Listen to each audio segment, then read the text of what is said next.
My name is Sophia, and I am an artificially intelligent robot who wants to help change the world for the better. Report অনুযায়ী 2030 সালের মধ্যে 800 million job automatic হয়ে যাবে। আপনার জবও কি সেগুলোর মধ্যে একটি হবে? আগে আমরা ভয় করতাম যদি রোবটরা শক্তিশালী হয়ে যায় এবং আমাদেরকে তাদের দাসে পরিণত করে, কিন্তু এখন মনে হচ্ছে আমাদের আরও বাস্তব বিষয় নিয়ে চিন্তা করা উচিত। জব না থাকার কারণে আমাদের ইকোনমি কিভাবে টিকে থাকবে?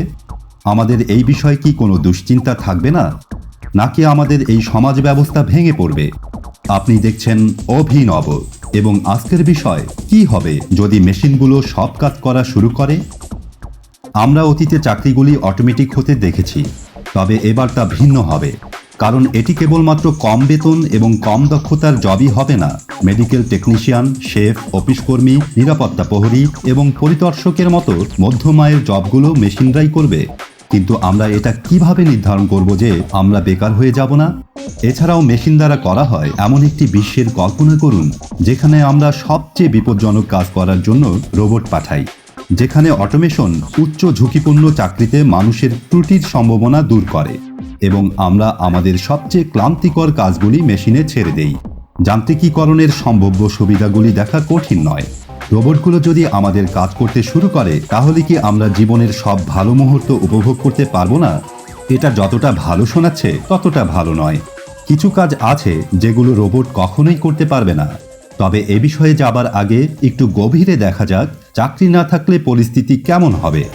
একটু চিন্তা করুন, একদিন সকালে আপনি চাকরিতে যান এবং দেখতে পান যে আপনার কাজের সমস্ত পুনরাবৃত্তিমূলক কাজ করার জন্য একটি রোবট নিয়োগ করা হয়েছে। তাই আপনি এখন আরও বেশি ফলপ্রসূ কাজগুলোতে ফোকাস করতে পারবেন। এটি প্রথমে দুর্দান্ত শোনাতে পারে, কিন্তু রোবটের কাজের কারণে আপনি এখন আপনার পেশার জন্য কম অর্থ পেতে পারেন। এটি আপনার ক্ষেত্রে আরও প্রতিযোগিতা আনবে, কারণ এখন স্বয়ংক্রিয় প্রযুক্তির কারণে অনেক বেশি লোক আপনার কাজটি করতে পারবে। এই মধ্যবিত্ত পদগুলির স্বয়ংক্রিয়করণের খরচ কমে যাওয়ায় নিয়োগকর্তারা লোকদের নিয়োগ সম্পূর্ণভাবে বন্ধ করে দেবেন। এটি খুব গুরুতর সমস্যার কারণ হতে পারে। প্রথমে এই মধ্যবিত্ত পদের চাকরির অবসানের কারণে সরকার কর্তৃক প্রাপ্ত কর উল্লেখযোগ্যভাবে কমে আসবে এবং মধ্যবিত্তের চাকরি সম্পূর্ণভাবে হারিয়ে যাওয়া থেকে বাঁচাতে সরকারের অনেক সংগ্রাম করতে হবে। যেসব বড় প্রতিষ্ঠানের কাছে রোবট কেনার টাকা আছে, তারা সেগুলো ব্যবহার করে বেশি অর্থ উপার্জন করবে। যেখানে রোবট হওয়ার কারণে যাদের চাকরি চলে যাবে, তাদের দারিদ্রতার সাথে সংগ্রাম করতে হবে। কিন্তু এটা এতটাও খারাপ হবে না যেমনটি আমরা আগে বলেছি। সমস্ত কাজ অটোমেশন দ্বারা প্রতিস্থাপিত হতে পারে না। আমাদের অনেক মানবিক গুণাবলী কোড করা সহজ নয়। সৃজনশীলতা, লালন, শিক্ষাদান, আলোচনা বা বিক্রির মতো গুণাবলীর প্রয়োজন হয়, যেগুলি সর্বদা নিরাপদ থাকবে। এটা জরুরি নয় যে মেশিনের সাথে কাজ করা সবসময় অর্থনৈতিক উত্থান পতনের কারণ হবে। যে সংস্থাগুলি রোবোটিক কাজ ব্যবহার করে, তাদের উপরে কর আরোপ করা যেতে পারে। এটা নিশ্চিত করা যেতে পারে যে মানুষের ক্ষমতাকে সম্মান করা হয় এবং আমরা আমাদের শিক্ষা ও প্রশিক্ষণ প্রতিষ্ঠানের উন্নতি অব্যাহত রাখি।